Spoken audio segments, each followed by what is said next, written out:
Buenos días con todos, con todas, con todes. Bienvenidos a esta charla La memoria obstinada. Hoy vamos a conversar sobre películas que cuentan historias sobre eventos ignorados, olvidados o suprimidos del discurso histórico oficial. Antes de comenzar, queremos agradecer a nuestros presentadores, el Ministerio de Cultura del Perú y la Fundación BBVA, a nuestro colaborador especial, la Embajada de Francia en el Perú, a nuestro auspiciador, el Grupo El Comercio, y al licenciamiento de GEDA Perú. También agradecemos el apoyo de Indecopi, de la Asociación de Autores de Fotografía Cinematográfica Peruanos, la DFP, la Embajada de Colombia en el Perú, Movistar y la revista Cosas. Como en los inicios del Festival de Cine de Lima, esta edición busca tener conversatorios con todos los creadores de todas las películas en competencia. A lo largo de 9 conversatorios, el público y la comunidad cinematográfica peruana podemos encontrarnos con estos creadores y reflexionar sobre sus películas y sus procesos creativos. Hoy es la 7ª de estas 9 charlas que hemos llamado La memoria obstinada. Hoy hablaremos pues del vínculo entre cine y memoria, que es un vínculo muy antiguo, tan antiguo como el cine mismo. Nuestra memoria está constituida por imágenes, sonidos, experiencias, y el cine también. Las imágenes en movimiento no solo permiten fijar un presente, sino convertirlo en imágenes, en sonidos nuevos, convertirlos en objetos de memoria que se resignifican, reinterpretan y reescriben desde el presente y se proyectan al futuro. En el cine latinoamericano esta reflexión es compleja, además, porque si algo caracteriza a todas las sociedades del continente es su enorme afán, a veces victorioso, en minimizar, olvidar o suprimir eventos del pasado que cuestionan o desafían el status quo, el poder. Hacer un cine que recupera voces acalladas, que cuestionan la narrativa oficial y que convierte esas imágenes en sonidos y experiencias excluidas en libros de historia en películas, significa ser un cine disidente, un cine de resistencia y un cine de rebelión. Un cine que se vuelve en sí mismo un dispositivo de memoria. Sobre eso conversaremos hoy y mucho más con los creadores de 2 documentales que están en competencia en el festival. Lamentablemente la tercera persona no pudo acompañarnos. Y en la traducción de uno de ellos me va a ayudar Rodrigo Benza, director de Asuntos Académicos de la Universidad Católica. Gracias, Rodrigo, por estar aquí con nosotros. Para comenzar, quisiera presentar a Wilfredo Medina. Él es cineasta de Huancayo, formado en la Universidad Nacional del Centro, en la New York Film Academy y en la Universidad de San Marcos. Ha dirigido una serie de proyectos, cortometrajes documentales, y Volver a Vivir es su primera película. Bienvenido, Wilfredo. Gracias por estar aquí, gracias por compartir este tiempo con nosotros. ¿Cómo está? Buenos días. Gracias, Gabriela, por la oportunidad que me dan de poder mostrar mi trabajo mediante el tan importante Festival de Cine de Lima que se da pues cada año aquí en Perú. Un saludo grandioso y un abrazo fuerte desde Huancayo, Perú. Willy, aprovechando que estamos aquí contigo, cuéntanos para quienes no han visto tu película, un poquito de qué trata, brevemente, de qué trata Volver a Vivir. Bueno, volver a vivir historia de la población de Nailán de Sonomoro, que está ubicado en el distrito de Pangoa, en la provincia de Satipo, en la región Junín, que después de 26 años, increíblemente, la Fiscalía recién va a realizar la exhumación de los asesinados el 12 de abril de 1990. Desde entonces, las autoridades habían tratado de que se realice la exhumación, pero hasta después de 26 años recién. Y justamente el registro de esto va a excavar y va a traer, lamentablemente, recuerdos increíbles, trágicos de ese entonces a los sobrevivientes y a las familias. Básicamente, estos recuerdos y estos testimonios dan a conocer qué tan sangriento ha sido, pues, en ese entonces la venganza y la violencia en nuestro país. Y este documental va a retratar de eso y nos va a dar a conocer también una historia no contada en esta parte del país. Gracias, Willy. Ahora quiero presentar a Carol Benjamin. Ella es productora, guionista y directora brasileña. Ha participa todavía en distintos proyectos documentales, de televisivos, de ficción, y Quedo debiéndote una carta sobre Brasil es su primera película. Bienvenida, Carol. Gracias, Gabriela. Voy a hablar portugués. Mas muito obrigada pelo convite, é um prazer muito grande estar aqui discutindo esse tema tão importante. E muito obrigada pelo convite ao filme também. Fiquei muito impressionada com a curadoria do festival, muitos filmes incríveis em cartaz, e fico honrada em estar nesse conjunto. Obrigada. Rodrigo, ¿quieres? Gracias. Estás muteado. Sí. Bueno, ya dijo, un placer estar aquí, muchas gracias, y está muy impresionada con la curaduría del festival, que hay unas películas muy chéveres y que es un honor para ella estar en el festival, ¿no? Gracias. Carol, quisiera que nos cuentes brevemente, para quienes no han visto tu película todavía, de qué trata. Quedo debiéndote una carta sobre Brasil. É um filme muito pessoal, que eu comecei contando a história da minha família, que é uma família que foi atravessada pela ditadura militar. Meu avô era coronel do exército, meu pai e meu tio entraram na guerrilha, né, na luta armada contra a ditadura desde muito cedo. E a minha avó teve um despertar político, era uma dona de casa, casada com um coronel, e ela teve um despertar político e a partir daí passou a ser uma militante pela causa da anistia. E aí eu comecei a fazer um filme sobre a minha avó.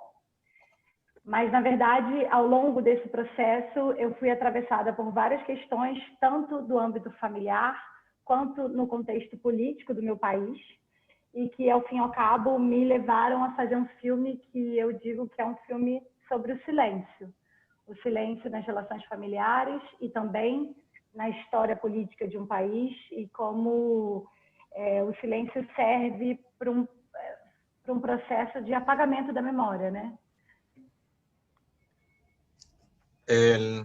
Entonces, ella ha hecho una película bien personal sobre su familia, ¿no? Su abuelo fue coronel del ejército, su papá y su tío entraron a las guerrillas de resistencia, y su abuela, que era una ama de casa, se volvió pues una militante en lucha por la amnistía de los presos políticos.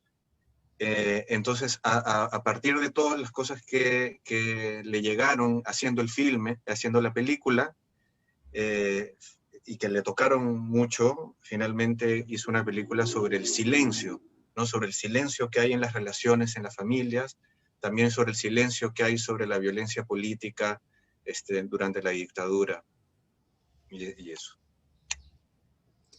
Le invito a todos los que nos están viendo, nos están siguiendo en el Facebook del festival, que nos manden sus inquietudes y preguntas. Acá estamos muy atentos para poderlas transmitir a los realizadores.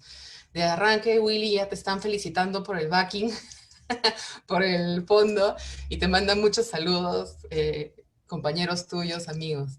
Quisiera empezar pidiéndoles hacer a ustedes un pequeño ejercicio de memoria, y que nos cuenten, que compartan con nosotros cuál fue el momento en que decidieron embarcarse en este proyecto, asumirlo. Todos sabemos que los documentales toman mucho tiempo en hacerse. ¿Cuál fue el momento en que decidieron hacerlo, llevarlo a cabo, y qué los mantuvo interesados y comprometidos con ese proceso a lo largo del tiempo? Willy, ¿tú quisieras comenzar? Claro, no hay problema, está bien.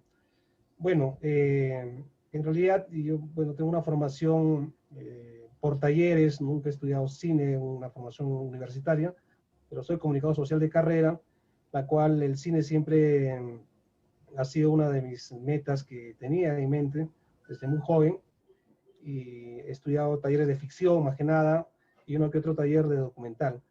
Y en el momento que abordo esta historia en un trabajo personal que estaba realizando en San Martín de Pangoa, entonces, inicialmente que sería un cortometraje, ¿no? Un cortometraje, contar esta parte de esta historia. Pero como periodista y como comunicador social, uno quiere saber un poco más y quiere saber más. Entonces empiezo a trabajar un poco más esto, empiezo a elaborar el primer tratamiento, el primer guión, cuál sería la ruta del documental. En realidad esto ha tenido como 10 a 15 guiones aproximadamente, porque se tenía que estar armándose, porque las cosas iban cambiando en el transcurso del trabajo. Iban cambiando y se alimentaban más, y había muchos vacíos, y es así donde decido ya pues realizar un documental, por lo menos no menos de 50 minutos para arriba, ya que las condiciones de presupuesto también era algo contra nosotros, porque no teníamos plata, no había dinero, y nadie apostaba por este proyecto, ¿no? Pero nosotros sí. Entonces yo pienso que por ese lado hemos puesto nosotros todo lo que tenemos y todo lo que se ha aprendido para poder contar la historia de Nailán de Sonomoro. Carol, ¿nos quisieras contar un poquito cuál fue el origen, el momento en que dijiste acá, comienzo, y qué te hacía levantarte en las mañanas para seguir? Sí, la verdad muchas veces... Ay, perdón, disculpe, oh, Willy, era para Carol, pero a menos que quieras terminar la idea, no sé. no, no, no. Solo Dale, quería decir que, disculpe, pensé que estaban conversando conmigo. ah, Bueno, quería decir que toda la noche soñaba con terminar el documental, ¿no? Eso es lo que quería decir. Sí. muy bien, gracias. Dale, Carol.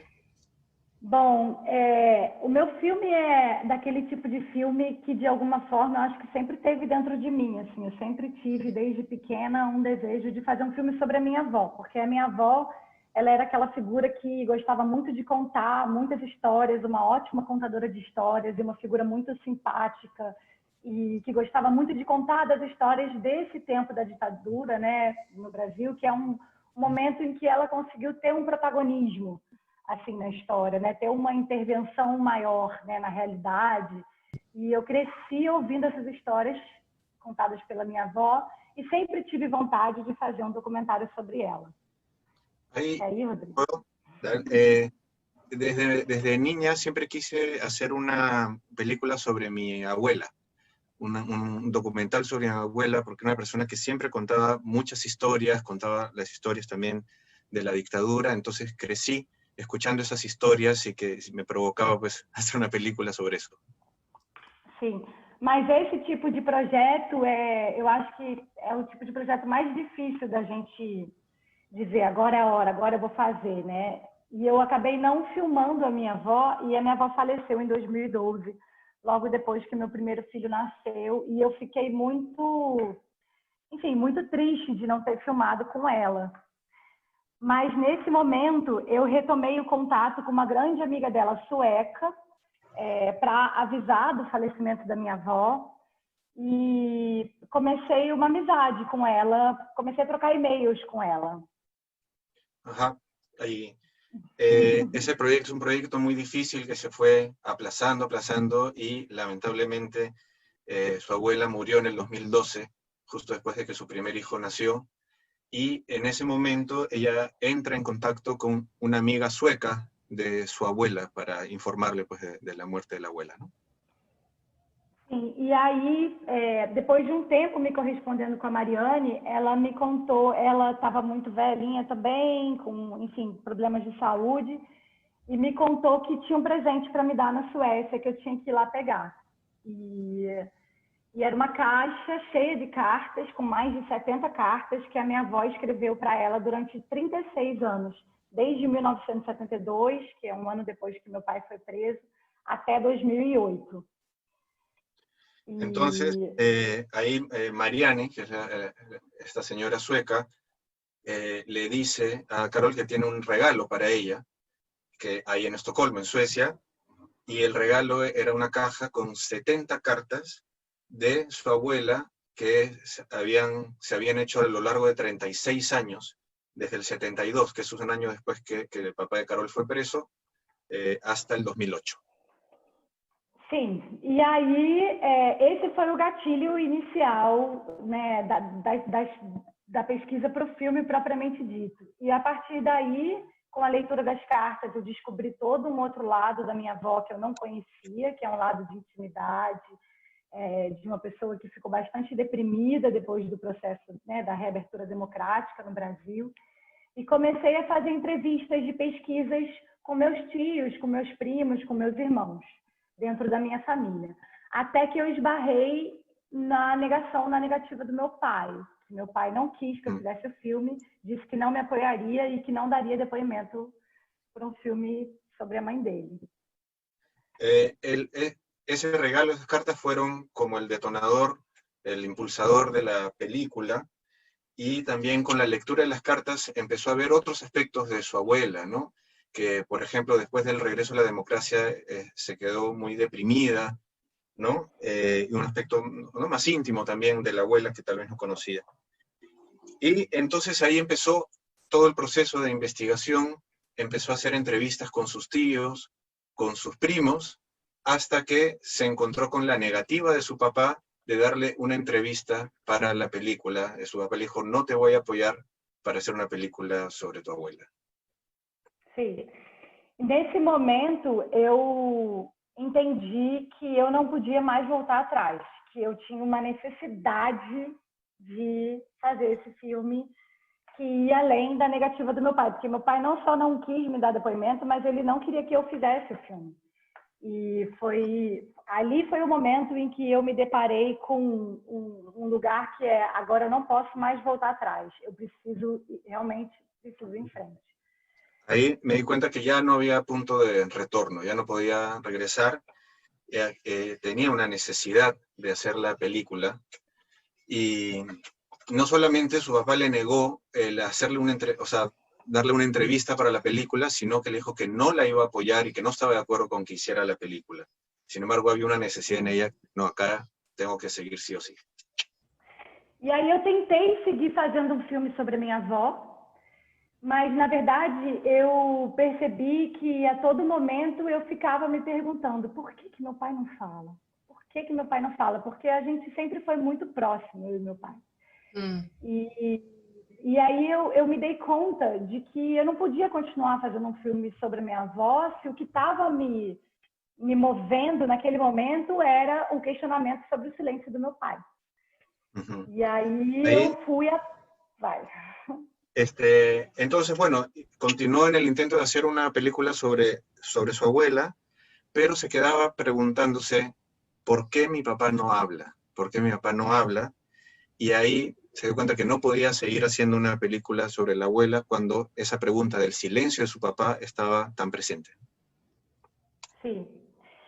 E aí eu fui assistir, né? Eu fui atrás das entrevistas que meu pai já deu sobre o passado, porque ele já falou sobre o passado dele como prisioneiro político, entrevistas muito profundas e muito emocionadas.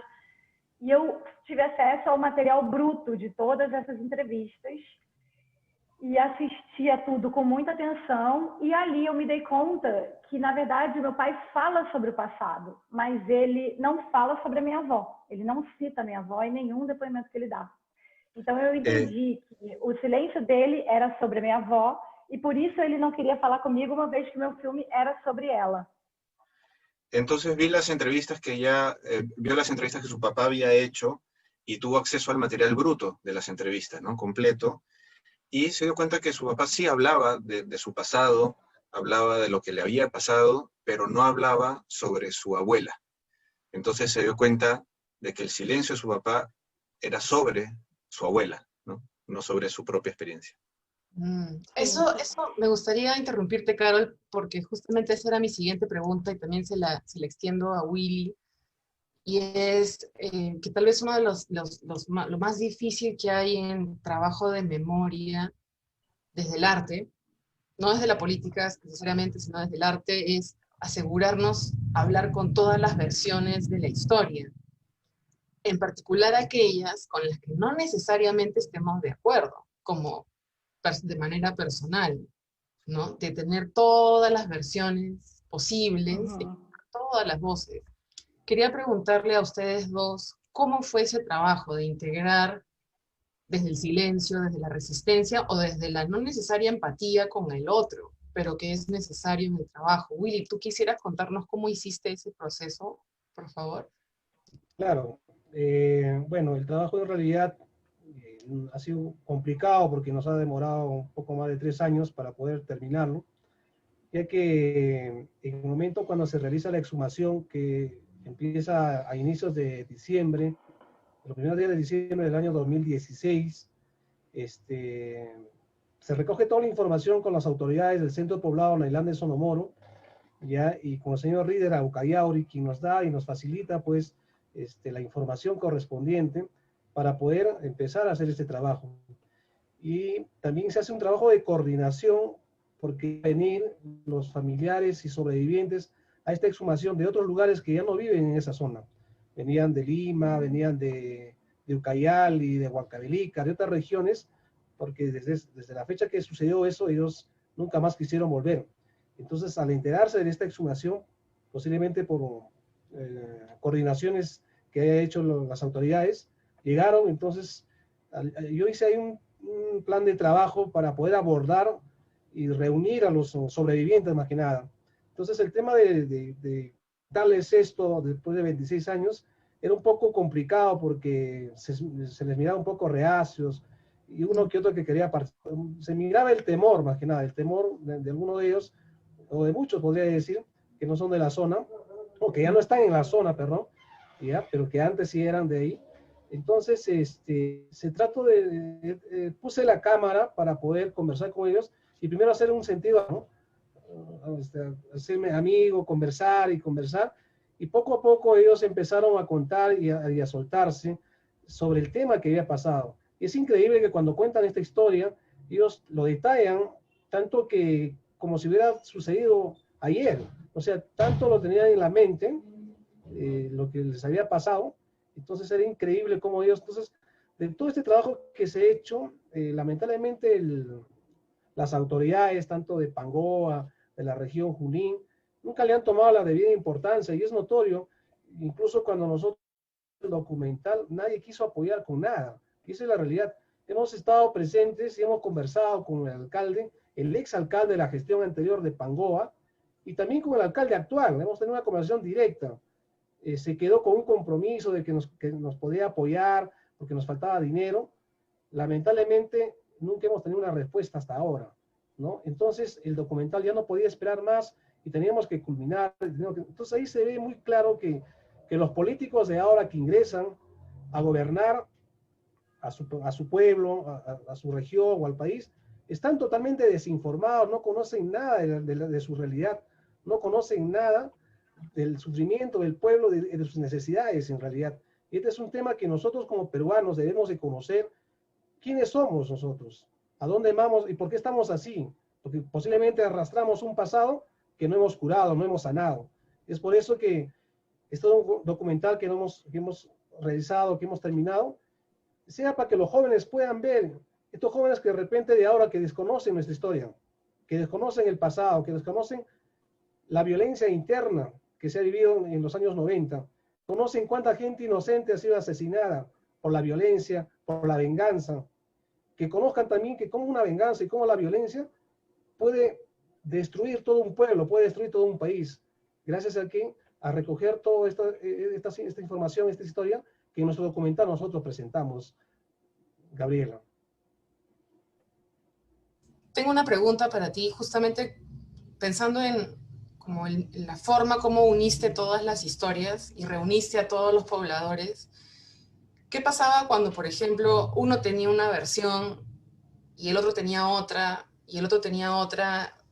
Porque eso pasa, la memoria es frágil, la memoria es así, es subjetiva. Entonces, ¿cómo pudiste tú negociar para poder escuchar a todos y que no hubiera suspicacias o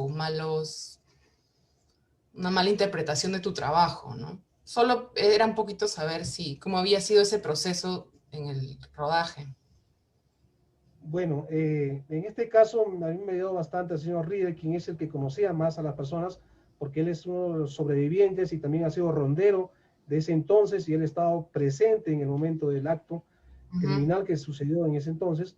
Él me ayudó a seleccionar, digamos así, o a conversar, a coordinar con las personas, me presentó, y entonces, como yo sabía que ellos iban a estar en más o menos 2 semanas, los que no vivían ahí, entonces se coordinó el tema de la fecha y el horario, por horarios separados, ¿no? Para yo conversar, y no teníamos un lugar donde conversar en realidad.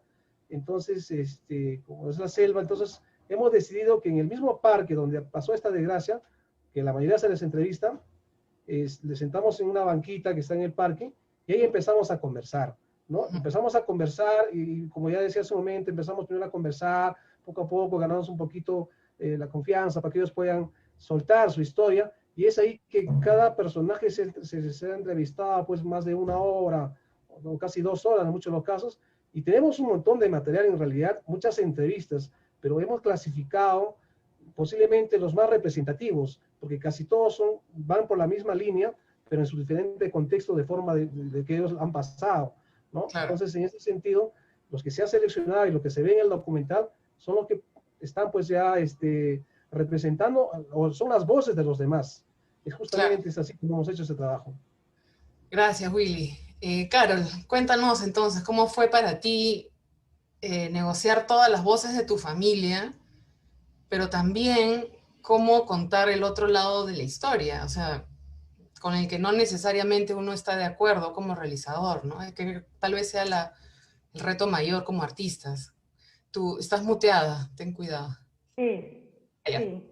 Bom, o meu filme, de certa forma, ele tem uma facilidade nesse aspecto, porque eu falo em primeira pessoa, né? Então, é uma subjetividade que está assumida, né? Que está clara. Então, eu uso muito os materiais de arquivo da minha avó, das entrevistas que ela deu, então eu coloco ela, de alguma forma, falando por ela mesma, e a mesma coisa com o meu pai. E numa terceira parte, eu entro e eu pego a narração do filme e eu falo em primeira pessoa. Então, eu acho que em relação a isso, eu fico mais protegida. Bueno, la película tiene la facilidad de que habla en primera persona, entonces ya existe una subjetividad asumida. Y también se presentan los archivos de las cosas que habló su abuela y también el archivo de lo que habló su papá, entonces ellos también hablan directamente y eso ya da como una protección, ¿no? Y luego entra Carol como narradora en primera persona también, entonces eso ya le permite tener esta protección. Mas eu vivi um grande dilema a partir da negação do meu pai, né? De me perguntar até que ponto eu tenho o direito de ir à frente com esse projeto, se ele não quer que eu faça e de alguma forma eu estou falando sobre a história dele, né? E aí eu tive alguns entendimentos. O primeiro deles é que quando a gente tem assim um grande silêncio, ele na verdade é uma bomba relógio, ele quer ser descoberto, né? Quando uma coisa quando o silêncio ele pulsa para ser descoberto, né? Assim, o segredo. Então eu achei que na verdade, enfim, seria importante eu mexer nisso, né? Inclusive para o meu pai. Bueno, el gran dilema surgió con la negación del papá, no solo de dar su testimonio, sino de apoyarla con la película. Y entonces ahí existe un gran silencio, pero un gran silencio también es una bomba de tiempo que en algún momento ese gran silencio va a explotar. Y eso también la motivó a decir, ok, esto se tiene que hablar, ¿no? Sim. E também o entendimento de que essa história também é minha, né? De que eu comecei enfim, a ter que dar respostas para certas perguntas dos meus filhos, por exemplo, sobre o passado da minha família, que eu não tive do meu pai e que eu não queria deixar de responder para eles. Então, eu tive que fazer essa investigação também para construir uma narrativa sobre essa história para poder passar adiante. Y también, bueno, la historia también es de ella. Y también ella también quiere darle respuestas a las preguntas de sus hijos, entonces también tiene el derecho ella de investigar y de hablar sobre eso, ¿no? Y construir una narrativa para poder continuar, ¿no? Continuar con la vida. Tal vez una de las cosas que más me llamó la atención al ver las dos películas y que es inevitable en el trabajo de memoria es el trabajo con el archivo. Como creo que como comenté al inicio, nosotros de la introducción de la charla, somos muy buenos en Latinoamérica en enterrar eventos, ¿no? En suprimir cosas, y parte de eso es la destrucción de los archivos, el no mantenimiento, o la no construcción de lugares de memoria. En el caso de ustedes dos, hay un trabajo de archivo muy distinto, diferente. ¿No? Caro creo que pudo llegar a fuentes externas y Willy ha trabajado con material que pudo conseguir en Perú. Me gustaría que nos cuenten un poquito sobre las dificultades o las ventajas que tuvieron de trabajar con archivo y cómo lo fueron trabajando. Willy, ¿quisieras comentarnos tú? Claro. En el caso del archivo, ya cuando se tenía parte de los testimonios y se hacía el seguimiento, cómo están viviendo las familias, se buscaba y no se encontraba porque no había ningún registro de ese entonces. Pues porque en ese entonces nadie quería entrar, incluso hasta ahora último mucha gente tiene miedo de ingresar a esa parte de la zona del Brian. Y en eso me contacto con el ex presidente de Ronderos de Pangoa, el señor Julio Granados, quien también es partícipe del documental, y empieza a comentarme, entonces yo voy a conseguir el archivo, entonces yo tengo, me dijo, voy a buscarlo. Y entonces empezamos con él a buscar, a preguntar, de ese entonces que había un señor que filmaba ya en Pangoa, pero después contaron que había sido asesinado también el otro señor que había filmado en este caso por el terrorismo, pero se había rescatado un material que tenía de ese entonces. Entonces nos demoró mucho esperar, buscar, hasta que una buena noticia, en un momento u otro se encontró ese material.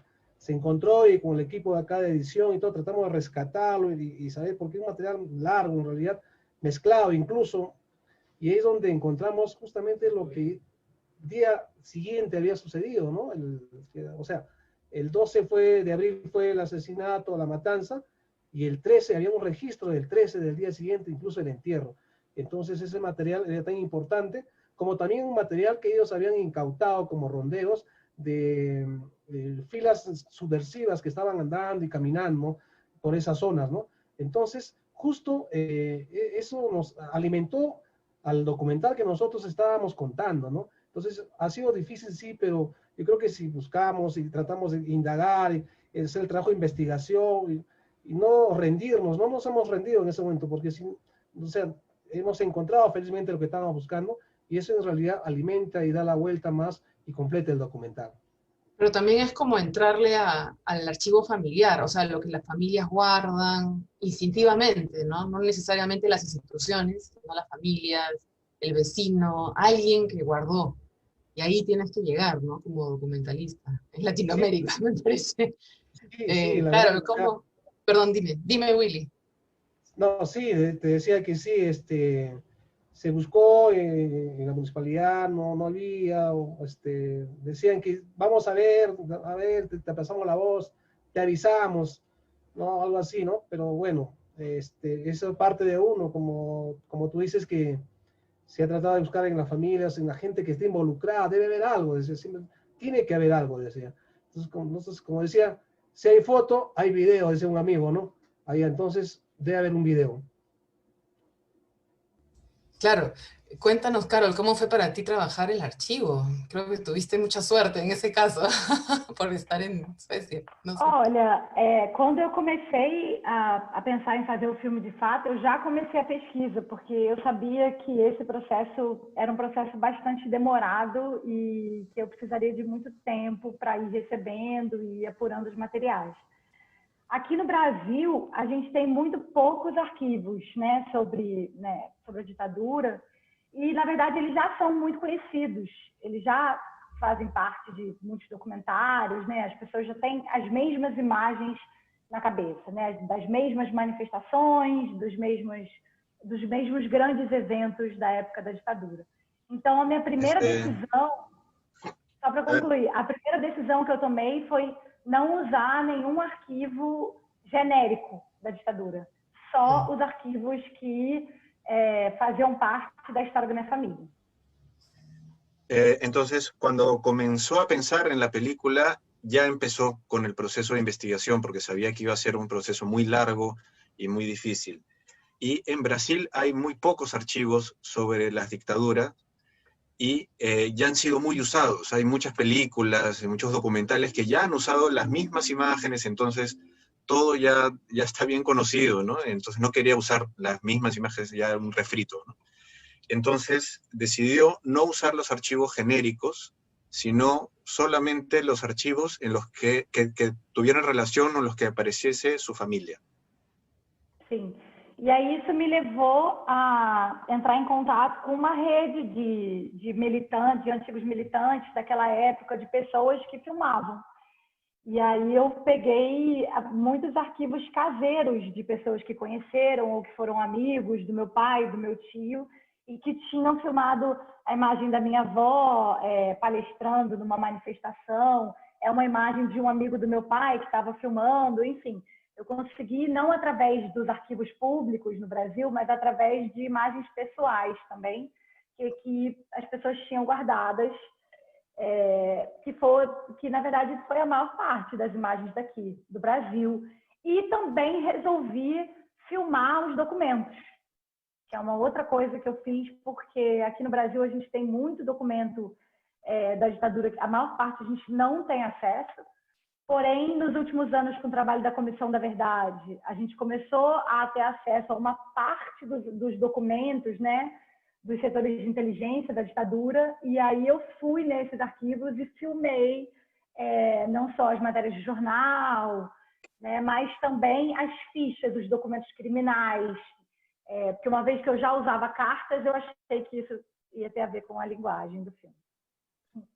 Entonces entró en contacto con una red de antiguos militantes que habían hecho filmaciones durante la época, y ahí, por ejemplo, hay una imagen de su abuela dando una charla en una manifestación, y eso era de un amigo de su papá que había filmado, ¿no? Entonces son archivos privados, ¿no? Que las personas guardaban, no los que están públicos, disponibles. Exacto. Eso por un lado, y por otro lado también decidió filmar documentos, ¿no? Los documentos eran bien restringidos, pero a partir de que se creó la Comisión de la Verdad hace algunos años en Brasil, se empezaron a liberar algunos documentos y se permitió el acceso a algunos documentos. Entonces Carol filmó algunos de esos documentos, que algunos son, por ejemplo, noticias de periódicos, pero también, por ejemplo, las fichas, ¿no? de la cárcel, ¿no? Y ya teniendo en cuenta que ya estaba usando las cartas, esos documentos también dialogaban con lo que estaba proponiendo. Y por otro lado... Ahora estamos hablando como de objetos de memoria, ¿no? Sí. O sea, ya todo eso puede ser objeto de memoria, no solo la imagen. Sí, ¿no? Total. E por outro lado, Continua, eu também Carol, por favor. Tive acesso aos arquivos da TV pública sueca, porque a Suécia teve um papel muito importante, né, no caso de toda a minha família. A seção sueca da Anistia Internacional foi a primeira a adotar o caso do meu pai, meu tio foi exilado para lá, meu pai foi exilado para lá. Então, na Suécia, especialmente na TV pública e também na Anistia Internacional, eu tive acesso a arquivos incríveis. Inclusive, assim, matérias de televisão só sobre o caso do meu pai, né? A cobertura completa da chegada do meu pai no exílio. E aí, sim, foi uma grande descoberta. También tuve acceso a los archivos de la televisión pública sueca, ¿no? Porque, digamos, quien adoptó el caso de su papá y de su tío antes fue Amnistía de Suecia, ¿no? Que es parte de Amnistía Internacional. Entonces también había muchos archivos, inclusive todo el registro de la llegada de su papá a Suecia, que está, de hecho, en la película, eso fue añadido mío. Y también tuvo acceso a los archivos de Amnistía Internacional. Entonces había mucho material sobre su familia muy rico, ¿no? Sí. Les están enviando muchísimos saludos desde las redes y les están agradeciendo a los dos por su trabajo, por dar voces a los sin voz, por poner en el tapete tanto dolor y tanta memoria, tantas historias no contadas. Hay algunas preguntas para Willy, algunas preguntas para Carol. En el caso de Carol, ¿cómo crees tú que las pequeñas historias, las historias personales, contribuyen o cuestionan los discursos oficiales? O sea, cómo una historia como la tuya puede cuestionar la historia oficial, digamos. Então, eu acho que o que a gente vive hoje aqui no Brasil é bastante emblemático para falar sobre isso, né? Porque a gente tem um governo hoje bastante autoritário, que reverencia o legado da ditadura militar e que, mais do que isso, questiona. Na verdade, o que eu sinto que acontece no Brasil hoje é que a gente perdeu o lastro da verdade. A verdade perdeu o lastro. né? Tudo pode ser dito e desdito de um dia para o outro, né? Falado e depois desmentido de uma maneira muito, enfim, muito vazia. E aí eu acho que nesse contexto, os depoimentos em primeira pessoa das vítimas da violência institucional de Estado, eles contribuem muitíssimo. Porque quando você vê alguém como no filme do Willy, que me emocionou muitíssimo, ouvir aquelas pessoas falando das próprias experiências dela, que elas viveram, você não está questionando aquela verdade, né? Você não tem como questionar quando você ouve uma pessoa falando sobre o que ela viveu. Em outros países da América Latina, esse tipo de testemunho em primeira pessoa, eles contribuíram muito, inclusive, para os aspectos legais, para que os militares fossem julgados e condenados pelos crimes que eles cometeram contra a humanidade. Isso não aconteceu no Brasil, infelizmente. E aí, Rodrigo?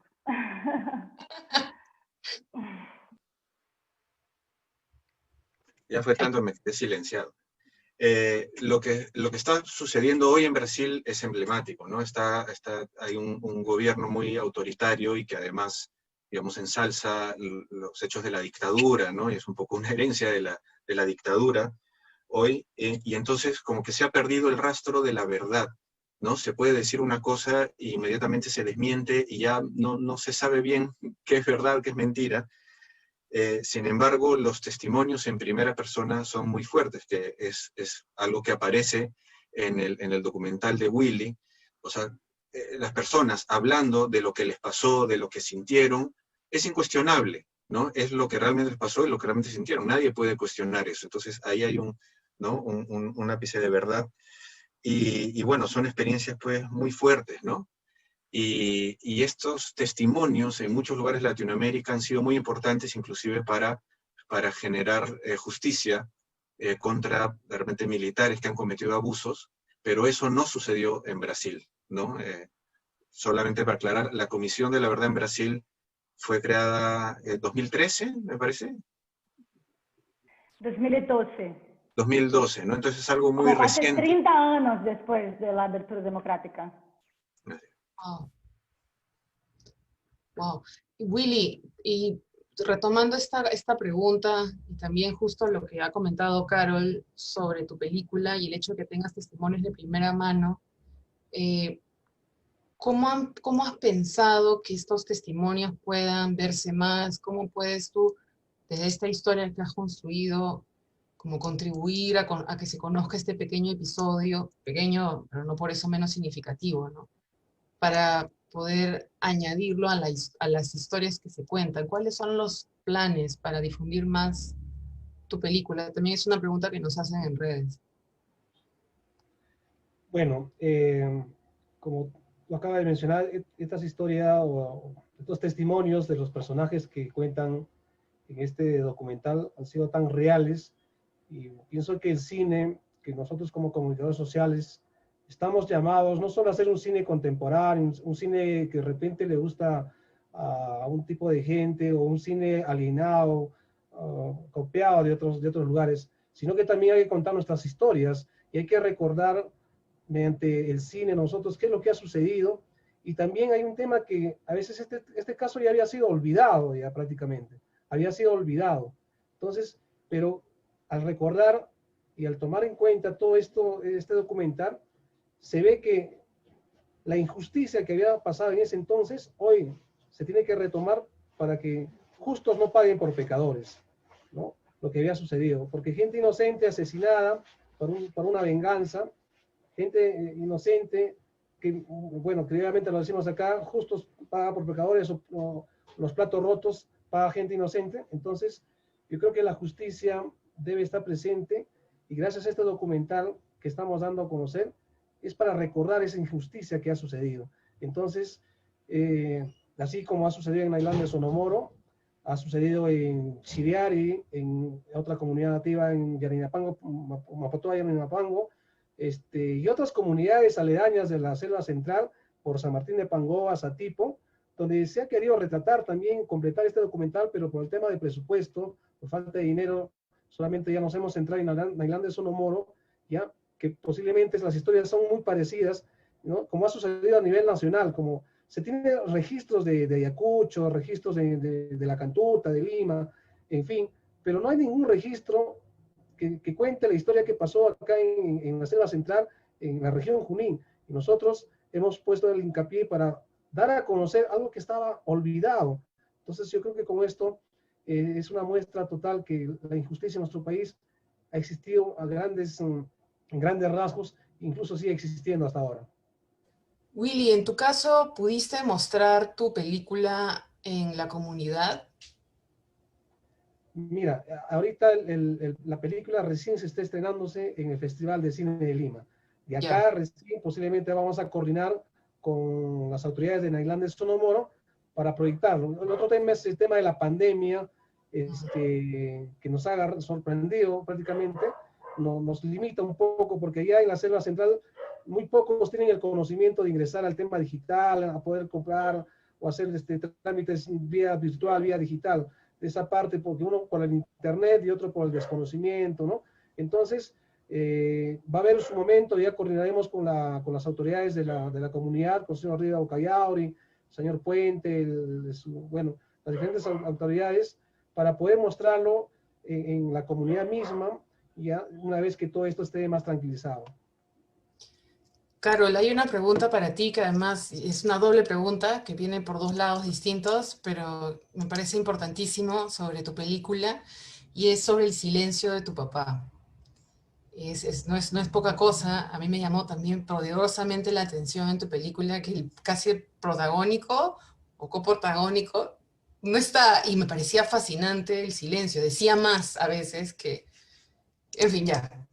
No quiero hacer spoiler, pero sí nos parece, y hay una pregunta que viene creo desde Brasil, porque está en portugués, que es saber si llegaste a entender mejor el silencio de tu padre al final del proceso, si puedes hablar un poco sobre eso, y si es verdad que ese silencio realmente se rompió recién cuando él empezó a dar su testimonio.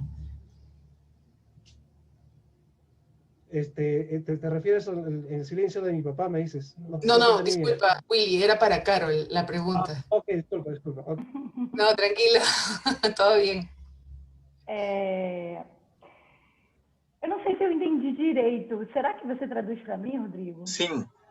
A pergunta é, Carol, você chegou a entender melhor o silêncio do seu pai? Pode Ah, falar tá. sobre isso? Então, essa é uma pergunta que ela sempre vem, né? Ela sempre chega. E eu acho que ela não tem uma resposta objetiva. Não existe uma resposta correta que dê conta, né? De uma questão tão profunda. Existe, sim, hipóteses da minha parte, né? Assim, eu acho que foi a grande questão que me moveu nos últimos anos, enquanto eu estava fazendo o filme, era essa questão. Eu acho que tem uma questão de protagonismo entre eles, né? A minha avó virou essa pessoa que conta e reconta as histórias do passado e ela virou, de alguma forma, essa narradora oficial da história dele, enquanto ele se fechou em silêncio e não viu espaço para falar, né? E provavelmente não viu espaço para questionar a voz dela, que é a mãe dele. Entonces, es una pregunta que regresa constantemente y que aún no hay una respuesta pues clara, ¿no? Tal vez nunca la haya. Pero tiene algunas hipótesis, ¿no? Eso la movió, y hay un tema del protagonismo de la historia, porque la abuela contaba permanentemente las historias y todo el tiempo estaba contando, y la historia de él también, ¿no? La historia de su papá. Entonces, hasta cierto punto, ella contaba y él se cerró, ¿no? Y tal vez también, digamos, se haya cerrado para no cuestionar las historias y la versión de su propia mamá, ¿no? Sim. E aí, quando eu terminei o filme, ele já estava finalizado, antes da primeira exibição do filme, que foi em Amsterdã, em novembro do ano passado, eu chamei o meu pai para conversar e eu contei para ele que eu tinha chegado a essa conclusão durante o processo do filme, de que ele só começou a falar do passado dele depois que a minha avó morreu e que ele nunca falava dela. Então, eu tinha entendido que a questão dele era menos com a narrativa sobre o passado e mais com ela, e eu estava fazendo um filme sobre ela. E ele me respondeu que sim, que isso não foi uma coisa inconsciente da parte dele, mas foi uma coisa que ele, enfim, que aconteceu de fato. E pode falar. Sí. Cuando terminó la película, que se estrenó en Ámsterdam el año pasado, antes del estreno, le cuenta a su papá esta conclusión a la que había llegado, ¿no? Que la abuela era la que contaba las historias y él la dejó contar y no, él estuvo en silencio. Y él le dijo, y que él solamente empezó a hablar después de la muerte de la abuela. Y él le dijo que sí, que era una decisión consciente, ¿no? Que, que él decidió hablar sobre él después de la muerte de la abuela y que no hablaba sobre ella, ¿no? Sim. E aí eu convidei meu pai para assistir o filme numa sala de cinema, só para ele. E ele chamou meus irmãos também, então vimos só nós o filme. Foi um processo muito intenso, muito profundo. Conversamos muito depois, mas depois disso ele continua sem querer falar sobre isso, sem querer falar sobre isso comigo, sem querer falar sobre o filme, sem querer dar a opinião dele. É um assunto que, em princípio, não interessa a ele e ele não vê esse espaço. Então, eu estou respeitando. Invitó a su papá a ver la película en una sala de cine solo para él. Invitaron a sus hermanos también.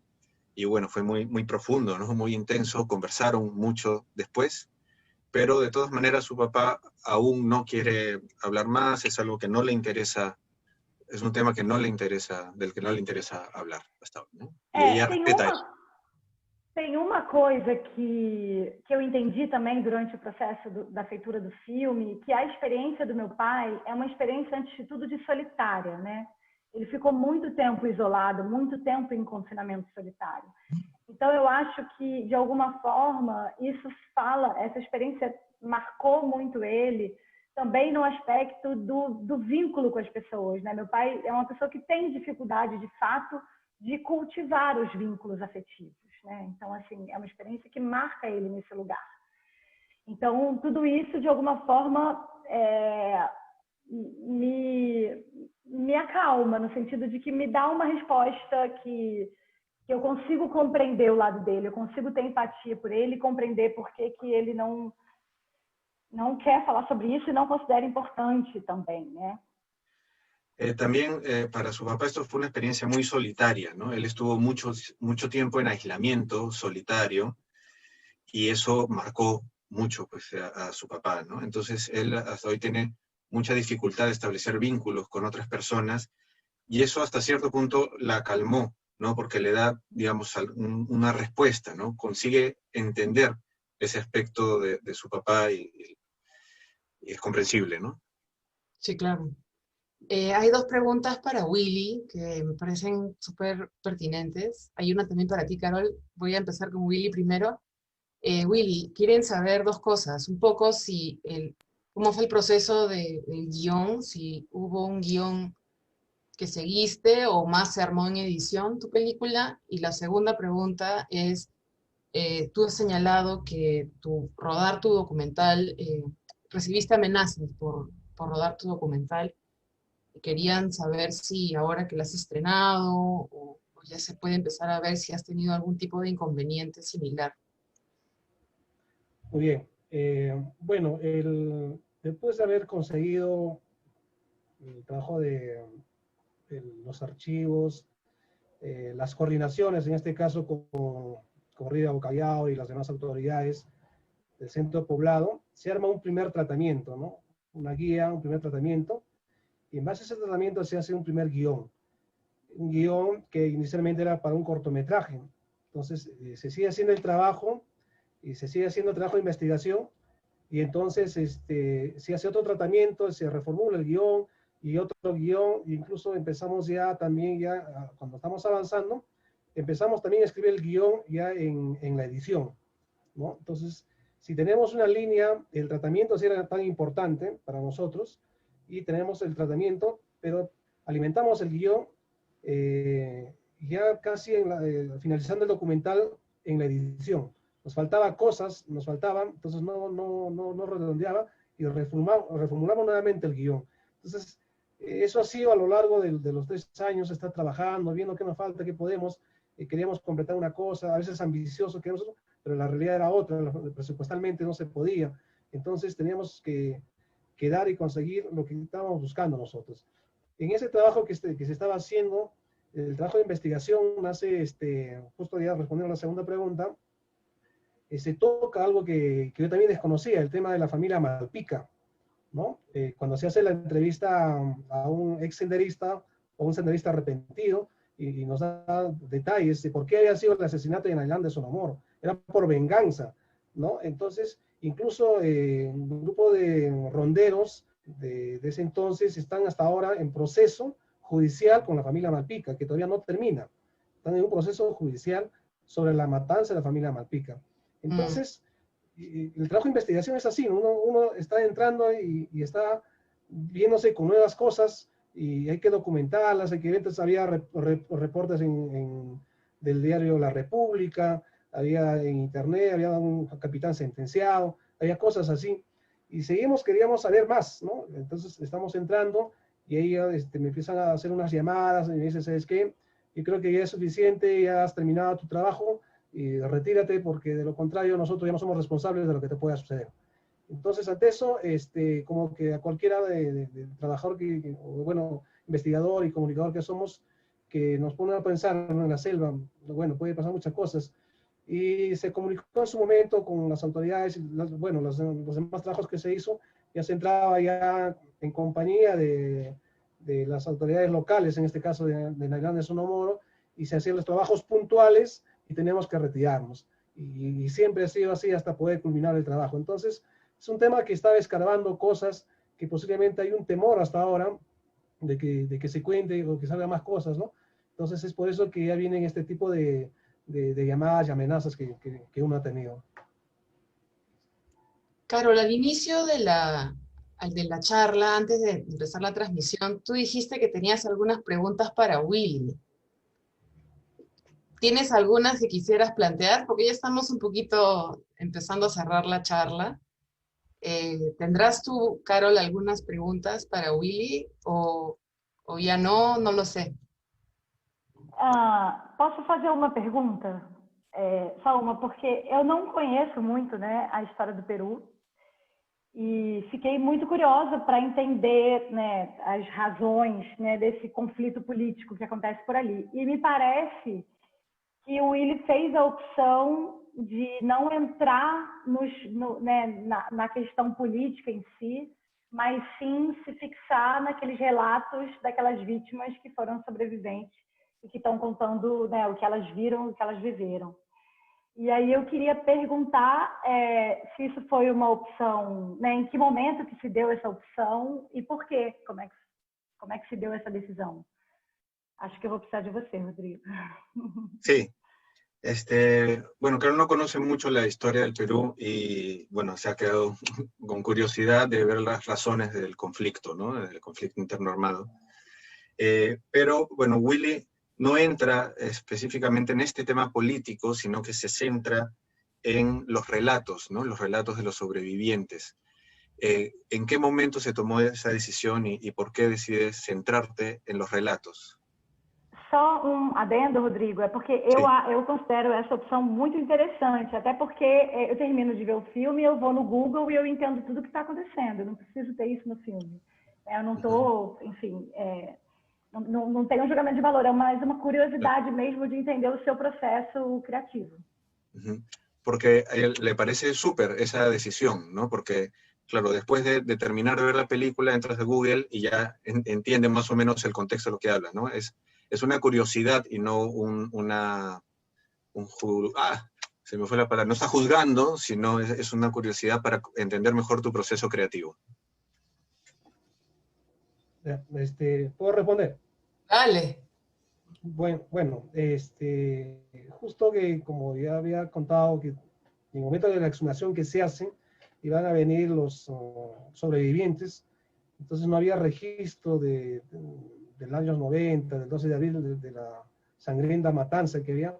Entonces uno de los, en este caso, material que teníamos eran los sobrevivientes que estaban viniendo, eran los sobrevivientes que iban a contar, ¿no? Entonces tocamos el tema y empezamos a coordinar para entrevistar a cada sobreviviente. Más que nada lo que primero buscábamos eran los sobrevivientes que ese día han estado, ¿no? O sea, no queríamos nosotros preguntarle a un familiar que le han contado, ¿no? Sino queríamos la fuente de primera mano. Y estaba, y lo teníamos ahí. Entonces la fuente de primera mano, si teníamos ahí, entonces era la oportunidad justamente para que nos den su testimonio. Y al tener el testimonio, en base a ese testimonio, y en base a la línea que uno de ellos, que es Rodrigo Ocayauri, ¿ya? Que también es sobreviviente, se arma todo el proceso creativo y se arma todo el guión y hoy podemos tener el documental. Es justamente que gracias a los testimonios, el documental le da forma porque son ellos los que cuentan su verdad. Rodri, ¿quieres Entonces, traducir Caro, un poquito para Carol? Caro, ¿precisa o de frente? Não, penso que compreendi, sim. Ah, Sí, perfecto. gracias, Mili. Gracias. Bueno, vamos a empezar a ir cerrando esta charla. Si hay alguna otra pregunta para los que nos están viendo, para los realizadores, todavía tienen tiempo, pero no, por favor no la dejen para el final. Yo sí tengo una pregunta para los dos, y es, bueno, que todo proceso de memoria, etimológicamente, es volver a pasar por el corazón. Todos los documentalistas con los que hemos conversado esta semana siempre hacen mucho énfasis en que lo que filman los transforma, los cambia, los toca. Y esa transformación está en la película. Y yo quería preguntarle a Willy y a Carol cómo ese proceso los cambió y en qué los cambió. Willy, ¿quisieras tú contarnos primero? Claro, pienso que por el trabajo que yo tenía, trabajo de consultoría, he ingresado a lugares inhóspitos, podría decir, donde quizás el Estado como Estado no ha llegado. He trabajado en un programa que se llama Rutas Solidarias, que ingresaba con la moto, y muchos me decían, tú ingresas hasta donde no se ve, no hay ni huella del alma.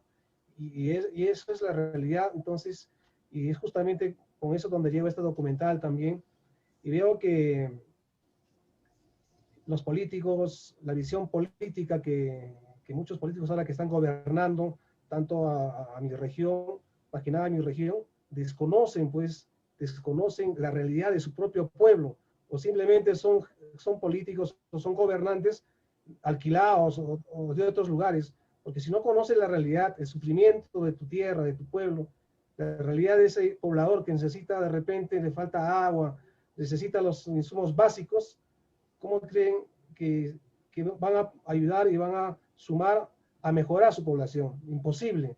Es por eso que yo puedo decir con tan certeza que he estado en lugares tan alejados, tan olvidados de más que nada de la región Junín, y es por ello que al mostrar este documental, quiero decir a todos que esto es Perú, este somos nosotros, y esto es lo que ha sucedido.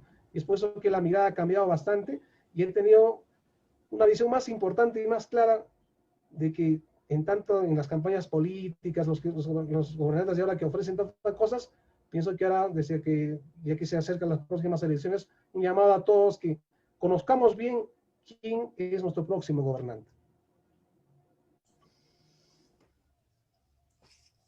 Carol, ¿tú quieres contarnos cómo este proceso te cambió? Então, essa pergunta é muito difícil para mim, porque, na verdade, eu realmente me transformei completamente no processo de feitura do filme, né? Eu sinto que, do ponto de vista familiar, é como se eu tivesse começado a fazer um filme enquanto filha, e durante muito tempo eu estruturei o filme narrativamente como uma carta que eu escrevia para o meu pai, contando para ele as descobertas que eu tive ao longo do processo.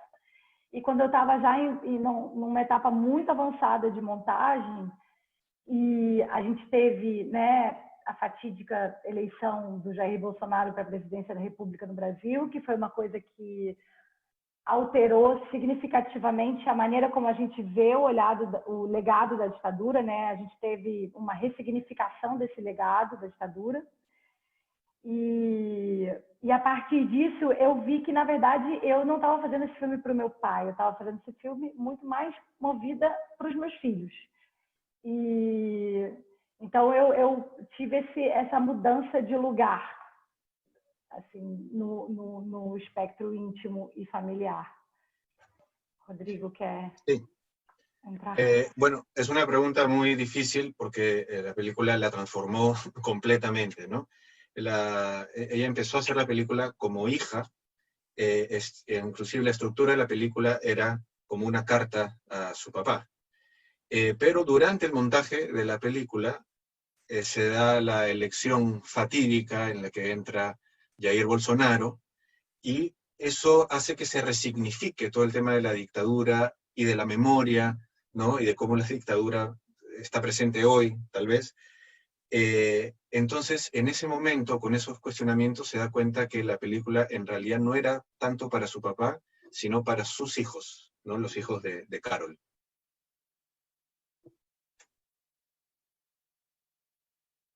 Ah, ok. Pensé que ibas a seguir, Carol, disculpa. No, Não, tranqui, todo. não sei se eu te respondi, mas... Sí, sí. Ah, então tá bom. Sí, bueno, están llegando unas últimas preguntas. Voy a abusar un poquito de su paciencia. Pues, chicos, tienen que mandar sus preguntas antes. No les digo a ustedes, les digo al público.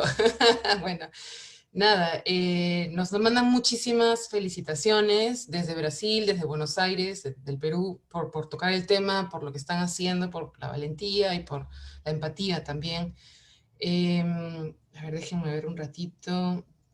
Ah, esta es para ti, Carol, y tiene que ver con una mirada de género. Si hay alguna particularidad del hecho de que sean las mujeres, sobre todo, las que cruzan la variable de la historia familiar con la historia política o la historia social de un país.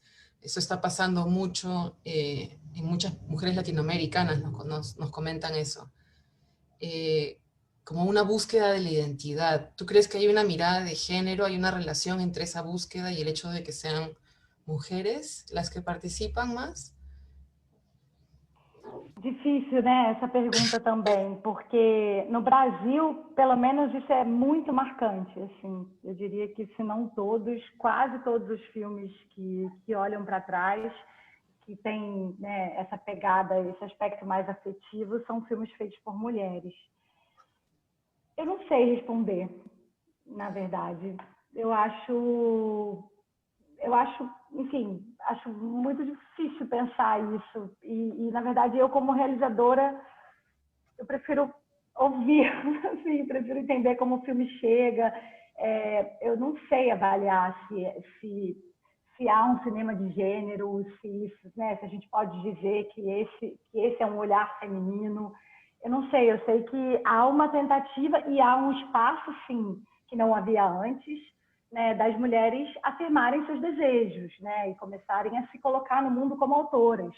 E talvez isso venha a reboque, né, esse tipo de narrativa mais afetiva, né, essa necessidade de olhar para trás, de ver de onde a gente veio, talvez seja um reflexo da nossa, né, da possibilidade das mulheres, enfim, se colocarem no espaço público. Mas acho que é uma pergunta que também não tem assim, uma resposta objetiva, ao menos eu não sei. En Brasil eso está muy presente, ¿no? Es muy claro, en realidad, aunque es una cosa muy difícil de responder, ¿no? Casi todos, y no todas las películas que están mirando a ese pasado de esa forma, son hechas por mujeres. Pero en verdad es algo que es difícil pues de responder, ¿no?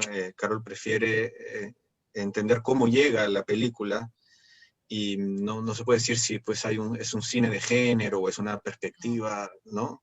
De género, etcétera. Lo que hay sí es una realidad en que las mujeres se están colocando mucho más como autoras con sus propias voces y ocupando también el espacio y el discurso público, ¿no?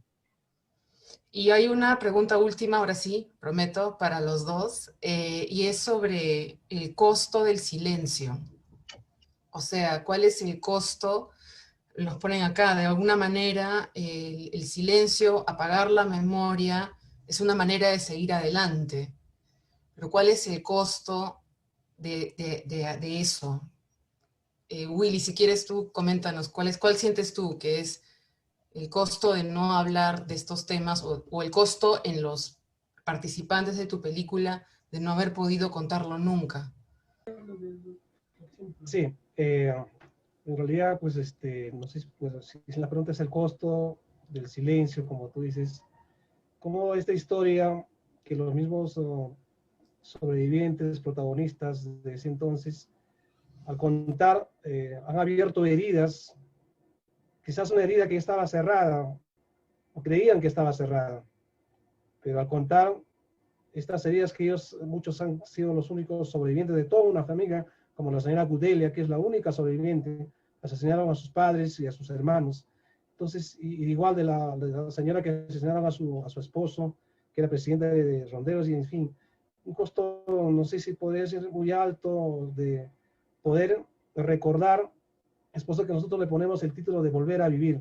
Uno que volver a vivir, al recordar, volver a vivir de acuerdo a sus testimonios que ellos dan, y otro también volver a vivir con la nueva generación que ahora está viviendo en la isla de Sonomoro, que se ha repoblado y está viendo una nueva mirada. Entonces, el volver a vivir no solo es un nombre que tiene porque recién estamos volviendo a vivir ahora, sino porque también al recordar, como dice la frase, todo recuerdo es un recuerdo de volver a vivir, ¿no? Entonces, pero volver a vivir, ¿de qué manera esto? La historia más triste y más trágica que les ha tocado pues a ellos vivir de esta matanza, de esta muerte. Entonces yo pienso que eso es el costo, y destapa historias, renace cosas, se ve cómo ha sido el pasado, que hasta ahora nos duele de repente entender cómo es posible que tan sanguinario hemos sido entre hermanos, entre nosotros, habernos asesinado de repente por un mal entendimiento político, en fin. Entonces eso sería la respuesta, Gabriela. Carol, ¿cómo lo ves tú? Dale. Então, essa pergunta, diferente das outras, eu acho que, para mim, ela tem uma resposta muito objetiva, que é o risco do silêncio é da gente não seguir adiante, é da gente reproduzir o passado. Né? No Brasil, a gente teve exatamente esse pacto de silenciamento na promulgação da lei de anistia. Né? Foi uma ideia de que o passado é muito doloroso, não vamos olhar para ele, vamos olhar para frente. O Brasil é o país do futuro, vamos seguir em frente. E aí o que acontece é que a gente se vê hoje repetindo e reproduzindo muito claramente através dessa questão do legado da ditadura militar, mas também numa outra coisa que é muito mais cotidiana, que é um tipo de violência institucional do Estado, que começou no tempo da ditadura e que, na verdade, nunca acabou no Brasil. É que a gente tem hoje uma sociedade que aceita muito facilmente a impunidade, que é absolutamente permissiva em relação à violência de Estado. Né? Então, assim, aquela violência ali, ela só piorou. Nossas polícias são militares e talvez tenha mudado de foco de grupo, né? Porque hoje em dia, no Brasil, quem sofre são as pessoas mais pobres, né? As pessoas de periferia, as pessoas de pele preta.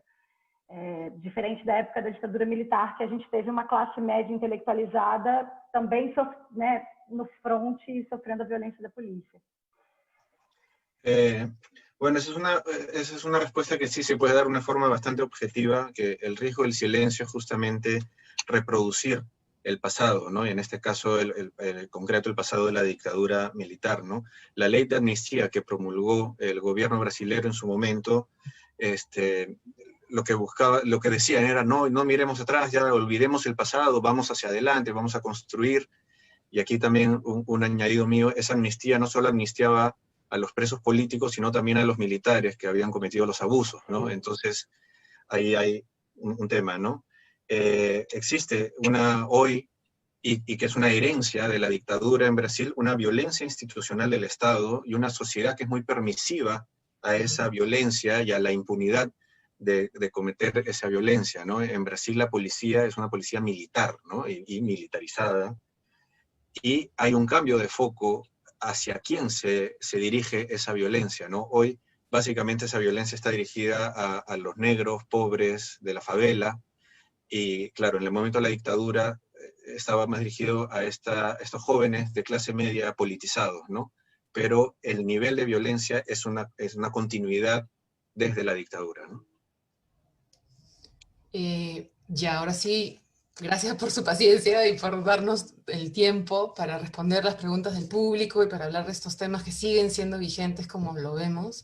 Hay un texto pequeñito de la académica brasileña Ludmila Catella que yo quiero traer ahora como para cerrar, que es, me encantó, lo leí anoche y dije lo voy a decir hoy. La acción política de mirar y ser mirados teje puentes con la memoria y su práctica. Toda memoria está amenazada por el olvido, pero cada vez que se produce una película, se genera y se desata un trabajo de memoria contra ese olvido. Ahí su desafío y ahí su magia. Quiero agradecer muchísimo a Wilfredo y a Carol por compartir sus experiencias, su tiempo con nosotros, y a Rodrigo por la traducción. Rodrigo es el director de Asuntos Culturales. Disculpa, Rodrigo, me equivoqué. Mil disculpas. Les agradezco a los tres por estar aquí esta mañana. Muchas gracias, Gabriela. Gracias, Gabriela. Muchas gracias. Quiero agradecer también al equipo del festival que hace esta transmisión posible, a todos los que nos han acompañado. Esta charla se queda en el Facebook del festival junto con todos los otros diálogos de cineastas y también la clase maestra. Si les gustó, pásenlos. Pasen estos videos, compártanlos, rótenlos. Es para todos, para la comunidad cinematográfica, para el público, para todos. Las entradas están a la venta en la web del Festival de Lima, festivaldelima.com, y en la plataforma ccpupencasa.com. El precio de las entradas es 12 soles, entrada general, 10 soles, precio especial.